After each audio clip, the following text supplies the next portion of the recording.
¿Estás abrumado por la rutina?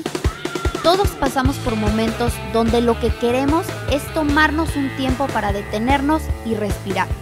Te invitamos a un espacio donde dialogaremos de una manera muy amena y relajada sobre los temas más importantes de la vida. Ven y escápate. Bienvenidos una vez más a un episodio de Escápate. Mi nombre es Juan Pedro Flores Ochoa, soy seminarista de tercer año de la filosofía y el día de hoy tenemos a unos invitados especiales. Tenemos al obispo Eduardo Muñoz. Bienvenido. Un gusto nuevamente estar aquí en la casa. Muchas gracias por acompañarnos y también tenemos a un invitado especial que es un compañero también de la formación aquí en el seminario. Hola, mucho gusto. Gracias por esta invitación que nos hacen y sobre todo el compartir. Isaac, muchas gracias por estar el día de hoy con nosotros. Y bueno, hoy tenemos un tema, que a veces queremos tomarle mucha distancia, la cuestión de la muerte. Y nuestro tema de hoy se llama ¿La muerte es angustia o es esperanza? Vivimos en un mundo en donde se piensa que el hombre lo puede hacer todo. Si necesitamos hacer un puente para cruzar de una ciudad hacia la otra, pues el hombre es capaz de construirlo. Si necesitamos trasladarnos de un lugar hacia otro, pues el hombre ha inventado los medios de transporte. Diferentes cosas que el hombre necesita, pues el hombre es capaz de hacerla. Esa es la visión que tenemos actual del ser humano. El hombre lo puede todo. Pero ¿qué pasa con la muerte? ¿El hombre también puede con esta realidad? ¿Puede construir también un puente? ¿O qué representaría para el hombre esta muerte? Si nosotros aplicamos una analogía en cuestión de la vida y con una misma historia, sabemos que todas las historias tienen un final, ya sea bueno o ya sea malo. Pero entonces la muerte viene a ser este punto final también en la vida del ser humano, ¿o qué es lo que viene a ser? Entonces para esto vamos a iniciar con algunas preguntas, padre. ¿Cuál puede ser la correcta interpretación que le podemos dar a este hecho de la muerte desde la antigüedad, desde las mismas culturas, de nuestra propia patria que celebramos como una tradición mexicana, este Día de los Muertos, ¿no? También llamado el Día de los Fieles Difuntos? ¿Qué interpretación le podemos dar a este acontecimiento, padre? Y también, Isaac, para que vayan pensando en estas preguntas. Pero también es preguntarnos ¿qué es la muerte? ¿Qué sentido tiene? Si realmente hay un remedio para esta o no la hay. O simplemente el hombre ante esta realidad se da cuenta de que ya no puede hacer nada. Otra pregunta que podríamos hacernos es que ¿cómo comprender este hecho de la muerte desde un punto de vista de la religión como una trascendencia? Desde un punto de vista quizá más científico, más materialista, o también desde la misma filosofía. ¿Qué respuestas nos pueden ir dando estos saberes? Y también es el preguntarnos, en cuanto a la muerte, es preguntarnos por el sentido de nuestra existencia. Porque al mismo hecho que me pregunto si algún día voy a morir, me tengo que preguntar cómo estoy viviendo. ¿Cómo me estoy preparando para ese hecho? ¿Cómo yo lo estoy entendiendo? ¿Cómo lo estoy concibiendo desde mi cultura, desde mi educación, desde la religión, si practico alguna religión como tal? O desde mi simple hecho de sentirme como un ser humano que sí es consciente de la muerte o que no lo es. Entonces, padre, comenzamos con usted. Bueno, es un tema que no solamente es una discusión en el pensamiento, sino que es una situación que vivimos. O sea, no podemos pensar que la muerte es un ente de razón, eso lo palpamos en todo, ¿no? Vemos que una planta se nos muere, vemos que una mascota se nos muere, vemos que un familiar se nos muere. Y así es toda esta historia. Incluso nuestras mismas células mueren, pero se regeneran otras. Entonces, el hablar de la muerte, no es una cuestión solamente de ideas, sino que convivimos con ella. Pero sí, frente a esta problemática, vamos a encontrar muchas respuestas, dependiendo también del enfoque o del contexto en el que vayamos viviendo. Y claro, dentro de todas estas respuestas o luces, nosotros en esa búsqueda de lo más sensato, lo más razonable, iremos valorando cada uno. Lo que no, también tenemos que cuestionarlo. Por ejemplo, yo pienso cómo se vivía la muerte, y aquí vamos a hablar de muerte, muertos y el lugar de los muertos, porque van vinculados. Yo no solamente puedo hablar de la muerte, no, es que la muerte se da en alguien. En este caso, para nosotros que somos conscientes, es en el hombre, y claro, también se da en la naturaleza, en otros seres. Pero aquí pensamos en la muerte, en los muertos y en el lugar de los muertos. Los muertos, otra vez hablando de las personas, distinguiéndolo de los muertos animales, distinguiéndolo de los muertos plantas, que dependiendo también de la evolución en la concepción del hombre es un lugar diferente. Si yo no tengo una concepción del hombre distinta de las plantas, entonces donde yo pongo los restos de unos perros, ahí pongo lo de personas. O sea, sí, no hay una evolución que hace que también se busque un lugar diferente para los muertos. Bien, y a mí me viene así como un recorrido rápido, por ejemplo, en la mitología griega, la muerte y los muertos, es decir, la muerte se nos va a dar a todos, porque empieza con un inicio y termina con un fin. Es esa cesación de la vida en el tiempo y en el espacio. ¿Y dónde van los muertos? Van al Hades, a ese lugar del que nadie sale. Nadie. De hecho, allí está Hades, el guardián del lugar de los muertos. Y ese lugar de los muertos es el del subsuelo.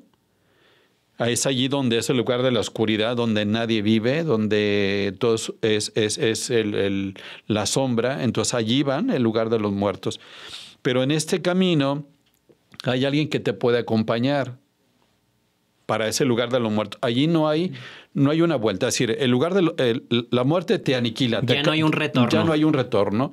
De hecho, por eso está allí Hades, para evitar que nadie de los que entraron salgan. Y luego viene la cuestión de los egipcios.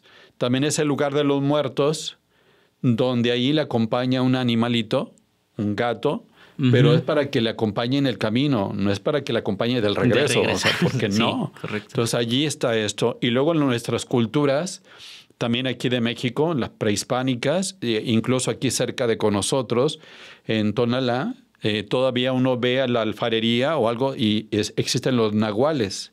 El nahual es un animal que se emparenta a tu carácter, dependiendo según pues una colibrí, un lobo, un coyote, un conejo, un gato, pero ese que se asemeja a tu carácter, a tu personalidad, te acompaña en el camino de la muerte.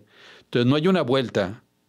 Y aquí ya nos podemos quedar con algunas luces, también como para darle una claridad al modo en cómo hoy celebramos el Día de los Muertos. El Día de los Muertos. Sí. Aquí ese camino, igual que va a emprender el difunto a ese lugar, tiene que estar acompañado de alimento para que aguante, no para que se regrese. Sino más bien para ese camino que ya emprendió ahora. Imaginémonos, ¿no? Como diciendo, ya iba yo casi llegando a mi fin y luego me tengo que regresar porque se me acabó mi bastimento y tengo que llegar a esos panes que me pusieron en el altar de muertos. O sea, no es que regresen los muertos para alimentarse de eso. O sea, simplemente es un recordar que a estas personas les gustó ese alimento. Pero en esta concepción es llegar al lugar de los muertos. Y nada más, no hay vuelta. Y luego aquí viene la otra parte, lo del cristianismo.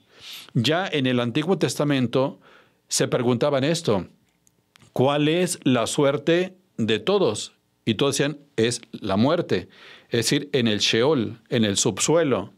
Y así, si nosotros hiciéramos imaginariamente como un mapa, vamos a dividir en la parte central la tierra, el lugar de los vivos. En la parte de abajo, el subsuelo, es el lugar de los muertos. Y arriba de la tierra, en el cielo, es el lugar de Dios. Entonces empieza a haber una crítica a este fin último de todas las personas que mueren. ¿Cómo es que yo me porté mal y me voy al subsuelo? Y puede decir uno, pues sí, es que te portaste mal. Y porque en este subsuelo entran todos, buenos o malos. Entonces el hombre que se compromete con Dios en la vida dice, no es posible que yo quede en el subsuelo. Si yo, Dios, me comprometí contigo en la vida, no me dejes en el lugar donde todos están. Entonces yo creo que tiene que ver una cuestión de justicia. Entonces, si yo, Dios, me comprometí contigo en mi vida, entonces lo que yo podría esperar es que tú me lleves contigo. Es decir, sácame del lugar de los muertos y hazme no regresar al lugar de los vivos, sino al lugar donde estás tú, que eres el Dios de la vida. Entonces aquí ya se rompe, vamos a decir, como esas, yo voy a poner así, sombras o un poquito como de esas zonas críticas de otro tipo, ¿no? El cristianismo nos da, como que nos da esa evolución. Es decir, ya no me quedo en el lugar de los muertos. Ahora, si yo me comporté de una manera justa, viví la caridad, entonces yo voy a esperar que el Señor me arranque del lugar de los muertos y me haga habitar en el lugar de Él, en el cielo. Por eso ahora hablamos de la vida eterna. Entonces, en ese sentido, hay toda una evolución que se va presentando si consideramos todos los demás. Ahorita, por lo que comentabas en el tema, ¿la muerte es angustia o esperanza? Si la muerte fuera solamente llegar al lugar de los muertos, entonces sí sería una angustia. Es decir, solamente allí en la oscuridad, ahí donde nadie dice nada, donde todo es la no vida, la no vitalidad, pues entonces se convierte en un lugar. Angustia. De hecho, ahí también recordamos pues todo este tipo de la filosofía existencialista, Jean-Paul Sartre. Jean-Paul Sartre, cuando entiende que para el hombre no hay otro lugar más que la muerte, pues es un ser para la nada. ¿Para qué me porto bien? Y aquí ya viene una implicación moral, una implicación en la conducta. Si yo considero la muerte solamente como el fin de mis días y no hay nada más allá más que llegar a ese subsuelo, entonces, ¿qué da de más si me porto bien o me porto mal? O sea, no hay ninguna consecuencia. Se pierde un sentido de la misma vida. Sí, entonces se pierde ese sentido y ya no hay ninguna connotación en la moral. Es decir, sería, te quieres portar bien porque quieres, ¿no? Pero a fin de cuentas vas a llegar a la muerte como todos. Pero ya con esta concepción de decir, no, hay un Dios en el que me he comprometido, que es el Dios de la vida, que me hará salir de... Pero ¿quién es el que sale? Sale el que se ha comportado en el bien. Entonces, aquí ya viene como esa connotación y esa luz muy importante. Entonces, cuando hablamos, hablando pues de este sentido de la muerte, entonces la muerte ya no tiene una connotación de angustia. Uh-huh. Claro, vivimos la angustia normal, ¿no? De que cómo voy a morir atropellado, enfermedad o algo. Pero sabemos que después de la muerte ya no es mi lugar solamente el subsuelo, sino en ese participar de la vida con el Dios que me ha hecho comportarme de una manera justa, equitativa, honesta, en el caminar ordinario. Así es, padre. Y bueno, yo creo que muchos hemos encontrado con personas que le apuestan más bien a que ya no hay una trascendencia después de esta vida. De que ciertamente, como mucha filosofía existencialista lo afirma, que después de la muerte no hay nada. Pero si decimos eso, destruimos todo el valor que tiene la misma vida del ser humano. Todos estos valores que el ser humano, por el hecho de ser, pues ya los posee. Y también algo que es importante señalar como para entablar con mayor objetividad es que en el momento en que todo ser empiece a existir, ya no puede no existir, porque a eso representaría su aniquilación. Entonces, ¿la muerte es la aniquilación para el hombre? O si no, más bien es un paso, es un cambio del modo de ser. Y ya el padre, bueno, mencionaba estas tres puntos, estas tres claves de comprender la muerte, ¿no? Y creo que si las perdemos de vista, sucede lo contrario, una angustia total, una desesperación, un saber si hoy o mañana me llega la muerte y cómo estoy viviendo, pues quién sabe qué me voy a esperar. En cambio, si lo vemos como esa esperanza, como ese estar con el Dios de la vida, pues cambia la misma concepción que nosotros vamos teniendo de nuestros días. A ver, Isaac, ya el padre mencionaba estos dos hombres, los catalogaba como aquellos justos o aquellos insensatos. Esta connotación moral pues también en nuestros días es complicado a veces meterse a un credo, meterse a una religión, pero la misma tradición que estamos celebrando pues en nuestro país del Día de los Muertos, pues nos habla de eso. No sé tú de alguna experiencia que hayas tenido con algún familiar, pues tú... ¿cómo consideras, no? ¿Qué es lo que tú le desearías a esa persona? ¿Que siguiera viviendo o más bien como es allá nada? ¿Tú cómo lo comprendes, Isaac? Ahorita me ponía a pensar mucho en... Digo, nosotros entendemos ciertamente que después de la muerte, o sea, viene la vida, ¿no? Para nosotros hay una esperanza de saber que la vida eterna con Cristo nos espera, nos abraza. Es también un anhelo que arde en lo profundo del corazón. Pero nosotros porque ya creemos, ya tenemos de cierta manera como esa fe, pero qué distinta es la concepción que tiene la gente que está alejada de la iglesia de la muerte. Porque justo ayer un padre nos compartía, ¿no?, en una reflexión, que la muerte pues golpea la propia existencia y sobre todo porque no viene sola, o sea, viene acompañada de angustia, de tristeza, a veces se origina una depresión. Y también decía algo muy interesante que compartíamos en la mañana Juan Pedro y yo, junto con usted, el hecho de decir, bueno, el hecho de que nos cueste separarnos de una persona que amamos es porque precisamente estamos hechos para la vida, ¿no? Nos cuesta tanto el soltarlo, el dejarlo ir, y es precisamente porque estamos llamados a esa vida y es por eso que nos cuesta. Así como que es un grito de estás hecho para algo más. O sea, como ya venía diciendo usted, la muerte no es el final. O sea, hay algo más que te espera. Pero, o sea, qué difícil ha sido, sobre todo ahorita en ese tiempo de pandemia, hacer viva esta realidad de la muerte, ¿no? Y sobre todo de la vida que nos espera después de la muerte. Digo, nosotros lo entendemos y tal vez aquí podemos decir, la anhelamos, pero otra gente dice, no, hombre, o sea, yo en la muerte ni quiero pensarlo, ¿no? Todo lo contrario, ¿verdad? Entonces, ya el padre nos lo decía, ¿no? Ya no es un regresar. Incluso la tradición que tenemos no es que nuestros difuntos regresen otra vez a la vida, no. Es ese alimento para el camino. Y también así comprendemos la Eucaristía, no es un alimento para el camino, es un estar conscientes de que va a haber un encuentro, ¿no? Ya también lo decía San Agustín, cada año que va pasando de nuestra vida, pues es un año menos que tenemos aquí en la tierra para encontrarnos con aquel que nos dio la vida. Entonces, padre, ¿cómo podríamos entender pues en sí qué es la muerte? Porque muchas personas vemos la muerte como algo muy lejano, algo que no quisiéramos ni tocar, ni definir, y cuando dices, oye, dime qué es la muerte, decimos, híjole, pues es como algo bien feo, o sea, siempre nos vamos como esta parte. Usted, padre, ¿cómo podría decirnos esto es la muerte? Bueno, la muerte tiene como esas dos o más significaciones. Por ejemplo, la muerte es como esa cesación de la vida en un tiempo y en un espacio. Una persona que nace, se terminó su ciclo de vitalidad en este sentido terrenal, y esa es la muerte natural o la muerte física. Y que esa puede estar en cierta manera presente en una persona. Por ejemplo, la enfermedad ya es un aviso de la muerte.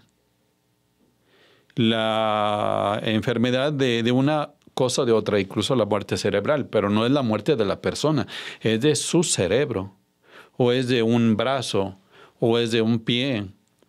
Esa enfermedad ya es un tener como la particularidad de este tipo de muerte, la muerte física. Pero también en ese sentido, para la cuestión más nuestra del cristianismo, hay una muerte espiritual. Es decir, estamos vivos físicamente, materialmente, pero estamos muertos en el sentido del mal que estamos haciendo. Incluso ya también hay algunos filósofos que hablan de una vida, una existencia auténtica. La existencia auténtica, particularmente Martin Heidegger, entonces es de quien se dedica a hacer el bien. La existencia inauténtica es aquel que se dedica a tratar a los demás como objetos y no hay ningún bien. Entonces, sería como las dos características de la muerte. La muerte física, pero la muerte espiritual. Y aquí, en este sentido, lo que comentaban, por ejemplo, en la cultura egipcia se habla de la muerte física, pero la persona, en este caso el alma, sigue viva. Incluso en la mitología griega, en el Hades. El otro va en el camino de la oscuridad, pero siguen vivos. Nada más que ahí quedan entrampados en el lugar de los muertos, es decir, en el subsuelo. Cosa diferente, por ejemplo, en la cultura, sea budista o de este tipo de... que se habla de la reencarnación. Ahí no hay un lugar, ahí es un ciclo, algo así, como dice también Platón, ¿no? El mito del eterno retorno. Sí. Entonces siempre es cíclico, y de hecho vendría una pregunta. ¿Qué seriedad tiene que todo sea cíclico? En el sentido, ¿sabes qué? Juan Pedro o Isaac, te vamos a hacer, pero aunque te portes bien o te portes mal, pues te mueres y otra vez. Es como un ratón en una rueda de la fortuna, porque está repitiendo ciclos. Entonces, ¿qué tanta seriedad tendría eso? Uh-huh. Cuando acá tienes un inicio, tienes un fin, y también la seriedad sobre tu vida, que ya hablamos de la muerte. De hecho, para nosotros los cristianos hablamos de la muerte eterna, es decir, la no vida en la presencia de Dios, o la muerte, o la vida eterna, que es vivir, aunque hayamos muerto, pero vivimos en esa cercanía con el Señor. Mire, padre, qué interesante. Nos hace vislumbrar desde esta perspectiva, tanto filosófica como desde la religión, como la misma ciencia, como la misma medicina nos hace entender de que algo del hombre es finito, tiene, por así decirlo, una caducidad, ¿no? Hay un momento determinado. Pero también algo dentro de nosotros nos habla, como ya decía Isaac, nos habla de que somos para la vida, no somos para la muerte. Entonces nos hace ver que el ser humano pues está en esa parte, ¿no? Entre lo eterno y entre lo finito, ¿no? Esta finitud que tenemos, y ahí es donde nos vamos moviendo. Entonces, Isaac, tú mencionabas algo importante, ¿no? De este sentido que tiene la vida. O bien podemos llevar una vida con sentido, o igual todo lo contrario. ¿Cuál es tu parecer, Isaac, en este sentido de que realmente tenga un valor la misma existencia o no lo tenga? Me ponía a pensar también mucho en lo que compartía el obispo Lalo de con qué intensidad o sentido vives tu día a día, ¿no? Ciertamente a veces, pues ya lo vienes diciendo, ¿no? Nos da miedo el tema de la muerte, pero, o sea, pega en la propia existencia decir, bueno, ¿cómo estoy viviendo yo mi vida?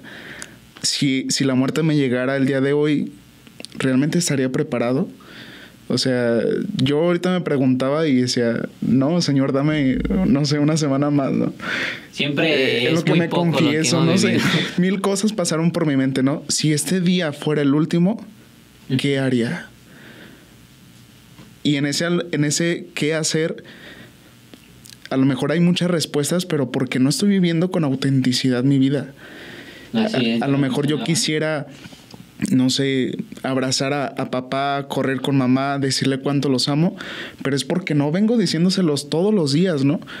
O sea, estás esperando el momento de la muerte o que se llegue una enfermedad que te lleve al borde del sufrimiento y te diga, ya no va a haber más aquí, ya no hay más paso. No, o sea, no te esperes, o sea, este es el momento presente, y ya lo decía el obispo Lalo, ¿no? Podemos vivir la vida eterna desde aquí, esa esperanza desde aquí. No hay necesidad de morir para empezar a vivirla. Podemos hacerla presente desde aquí. Así es. Padre, entonces, una pregunta. ¿La muerte viene a ser la plenitud o la totalidad de la existencia? ¿O más bien es la misma vida donde se halla la plenitud y la totalidad de la existencia? Sí, la muerte en sí misma no es plenitud. O sea, es un paso. Es algo que no vamos a poder evitar. Entonces, decir que la muerte sería la plenitud, es decir, después de la muerte ya no hay nada. Más bien vamos a poner así, es un acontecimiento biológico. Así como algo nace, así va a morir. Pero ya en el otro sentido de decir, Y aquí otra vez volvemos a hacer esa recuperación de las culturas. A mí, ¿a dónde me lleva si yo me quedara con la concepción de la muerte de los griegos? Pues es que no hay nada. Después de que si yo me porté bien o me porté mal, voy a llegar a un lugar donde están todos. Todos. Los buenos y los malos. Es un destino único para sin todos. Sin ninguna distinción. Sí, entonces uno de verdad podría decir, entonces, ¿qué sentido tiene? Igual como en las clases, ¿no? Pues yo me maté estudiando y a todos el profesor nos dio 10 hasta el que no estudió. O sea, ahí ya hay un sentido de justicia. Ajá, correcto. Entonces, a ver, pues cómo es que si yo me quedo, o sea, con el sentido de decir la muerte es lo último, bueno, entonces el lugar va a ser la muerte para todos, el Hades. Si fuera en este sentido de esta otra cultura nuestras, pues es estar caminando hasta llegar hasta el puerto, pero es en la oscuridad y por eso necesitamos un acompañante. Pero aquí viene ya esta parte del cristianismo, ¿no? Entonces Jesús ya no me hace ver a mí la muerte como lo último. ¿Qué hay después de esta muerte, de esta cesación en el tiempo y en el espacio? Pues hay una prolongación. Entonces se distinguen dos cosas, la existencia y la vida. La existencia es el estar aquí. O sea, se terminó mi existencia. Se terminaron mis años cumplidos en este bello planeta. Pero mi vida no termina, o sea, se prolonga incluso después de la muerte. Y por eso, como sé que se prolonga en ese lugar del Dios de los vivos, y cuando hablamos aquí del Dios de los vivos es el Dios bueno, el Dios justo, y por eso a mí me pide que sea bueno y justo. Y aquí, ojo, en la celebración nuestra del cristianismo es la celebración de los fieles difuntos. Fieles difuntos. No se habla de los infieles difuntos. O sea, esperemos que no haya muchos infieles difuntos, ¿verdad? O sea, que todos realmente hayamos entrado en un proceso de conversión, decir, Señor, de verdad sabemos que tú eres nuestra vida. Pero ya con esta connotación de la misa por los fieles difuntos, es decir, habla de los que su vida la impregnaron del bien, de la bondad, de la justicia, de la equidad, de la fraternidad. Pero eso lo inyecta exactamente esta fe en Jesús que dice la muerte no es lo último. Hay algo más y es la vida. Ese que tú viviste en este caminar es a la potencia 1000, por decir, ¿verdad? Sí. Entonces por eso viene esa parte de decir la muerte no es lo último. Simplemente es un paso más. Es un paso más que tiene que dar el ser humano. Sí, y en ese aspecto, aunque haya los momentos de angustia, de cómo voy a morir, pero pues bueno, no me importa cómo voy a morir, lo que me importa es que después ¿qué hay después hay algo y que me alienta, me da la esperanza. Padre, últimamente ha sido como que muy sonado el de la muerte feliz. Cristo murió. Quizá muchos dicen, pues no, ¿cuál muerte feliz tuvo la de Jesucristo, no? Haber sido crucificado. Pero muchos nos decimos, no, pues es que yo quiero morir feliz. Pues ya el Padre nos dice que la felicidad no está en la muerte, sino en ese sentirme llamado que soy para la vida, que soy para el encuentro de Dios. Entonces, esto que entendemos como la muerte feliz, Isaac, ¿cómo lo entendemos desde este punto de vista, de una muerte feliz? Híjole. No sé, me pongo a pensar en cómo a veces el ser humano empieza también a planear, ¿no? su propia muerte. He escuchado algunos casos de algunas personas que van pagando hasta su paquete funerario y dicen, quiero tal lugar, la caja la quiero de tal color, quiero tal madera. Tal material. Sí, ¿no? Y de repente, pues sigue siendo un tema que choca y decir, oye, ¿cómo que? Pues oye, yo quiero morir feliz, yo quiero preparar todo mi funeral. Y me ha tocado escuchar a algunas personas que en lo personal a mí como que sí me golpea.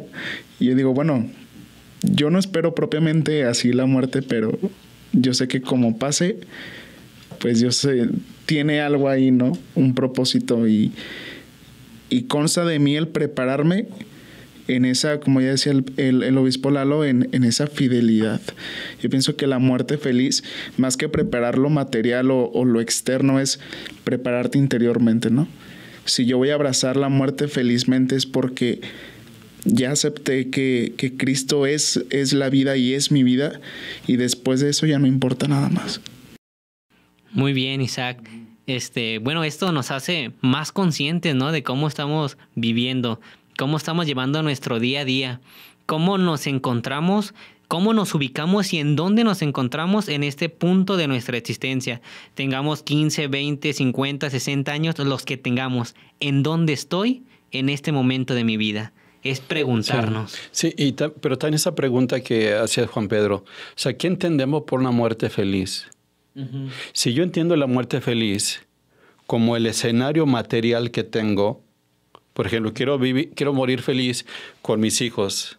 Ese es, vamos a poner el término del escenario, las circunstancias.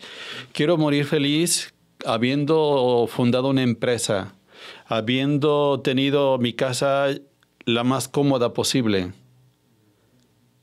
O sea, ¿eso es lo que hace la muerte feliz? Porque incluso, pues esas cosas no nos las vamos a llevar. Como decía plásticamente el Papa Francisco, yo nunca he visto un funeral con mudanza. Es decir, que al lugar de los muertos se lleven el carro, el dinero, tus joyas. No. Sí, no. Entonces, ¿qué entiendes por una muerte feliz?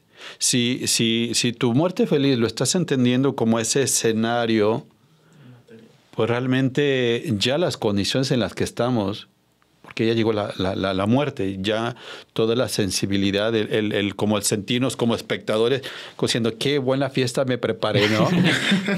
No, ahora sí, ahí sí se aplica aquella adivinanza que dice, el que la hace, la hace cantando. El que la compra llorando, y el que la usa se despreocupa. Y esa es la caja de muertos. Sí. El que la hace cantando, el carpintero, ¿no? El que la compra llorando, es decir, los familiares. Y el que la usa pues se ni despreocupa. Siquiera es consciente ya de que le están comprando. Sí, entonces, su escenario es la muerte feliz. Cuando al lugar de los muertos, si habláramos en estas concepciones, no te vas a llevar nada. Y es más, ni te van a dar chance de salir. Pero ya en este caso del cristianismo, es decir, todo lo que dejes, el que renuncie, el que deje todo, ese se va a encontrar con el premio de la vida eterna. Uh-huh. En el banquete, incluso las parábolas en el Evangelio, es el banquete, la boda con el Cordero. O sea, es algo mucho más importante de esto, pero claro, para participar de esta, vamos a ponerle muerte feliz, que es la vinculación a la vida feliz, pues aquí entra el carácter de tu comportamiento, la cuestión de la ética o la moral. O sea, entonces no podemos preparar nuestra muerte así a la ligera. O sea, portándome bien o portándome mal, o sea, con esa da lo mismo. indiferencia. No da lo mismo. Y en este sentido sí conviene que nosotros pensemos cómo va a ser. Incluso yo les pregunto a los que nos escuchan, ¿cómo va a ser tu muerte? En el sentido existencial. Uh-huh, no circunstancial, no externo. Quitémosle todos los escenarios. Sí. La logística, ¿no? Como ya las bodas, voy a decirle a mi padrino de mariachi cuando me muera. O sea, ¿cómo, verdad? O sea, quitémosle todos esos ropajes exteriores a la muerte. O sea, ¿cómo va a ser tu muerte? ¿Quieres llegar a una muerte con la conciencia tranquila, con la conciencia serena, con la gratitud de un caminar, de decir, estoy satisfecho? Con una satisfacción total. O sea, estoy bien, o sea, me siento contento. Incluso cuando uno, esa es mi experiencia, ahorita Dios no me ha querido llamar, pero hace como unos 5 años, yo pensé que ya había llegado al punto de mi vida. Me dije, Señor, mira, ya me permitiste hacer muchas cosas, ya aporté esto, ya aporté aquello. Ya el día que tú quieras puedes llamarme. Y de verdad era una serenidad de decir, si hoy llega la muerte, me puedo ir tranquilo. Tranquilidad. Claro que ya han pasado 5 años y le digo, Señor, espérate. Ahora déjame remediar mis pecados todavía. Pero sí, y yo creo que en eso tenemos que pensar en la muerte. En esta parte. Sí, y también hay que ser muy maduros en ese aspecto. Yo, por ejemplo, traigo a la memoria, no sé ustedes también, cómo hay personas, incluso nuestros papás. Mi papá una vez nos dijo a los hermanos, ¿saben qué? Quiero que platiquemos sobre el testamento. Pero el testamento, claro, va vinculado a la muerte. Sí. Entonces, los hermanos dijimos, no, de eso ni se te ocurra. Pero yo creo que tenemos que llegar un día a pensar en nuestra muerte. O sea, ¿cómo quiero enfrentar este... Sí, pero esos elementos más internos, más personales, ¿me hacen una muerte feliz? Habiéndole dado muerte a mis enemigos, habiendo usurpado, habiendo sembrado terror en los demás. O sea, te da una muerte que al menos podemos suponer que no. Porque, por ejemplo, con todos los que estuvieron soldados en guerra, viven noches tremendas. Porque la muerte que están viviendo no tiene un contexto feliz. Claro, no, defendían una patria, defendían un país, pero vemos cómo terminan. O sea, están tan cercanos a la muerte, pero que dice, esto no es feliz. Son trastornos psicológicos. Entonces, ¿cómo llegar a una muerte feliz en el sentido de decir, Señor, he caminado bien? Sí, en este caso para nosotros nuestra fe católica. Para quien tenga una fe en el sentido ya de una muerte ubicada más en lo natural, es decir, pues no pasa nada, así como una plantita nació, yo ya me morí y ya me voy al lugar de la muerte. O esa otra, ¿no? De la reencarnación. Pues me porto bien o me porto mal, yo sé que voy a seguir viviendo en un lagartijo, en un burro, en otra persona. Da igual. O sea, da igual. Entonces, me porto bien, me porto mal, yo sé que esto sigue, ¿no? Es algo cíclico. Del eterno retorno. Entonces, cíclico. Y aunque es perfecto el círculo, pero tenés un círculo vicioso. Sí, así es. Que no da solución a nada. Escápate. Pensamientos sobre la vida y su destino. Seminario Diocesano de Guadalajara.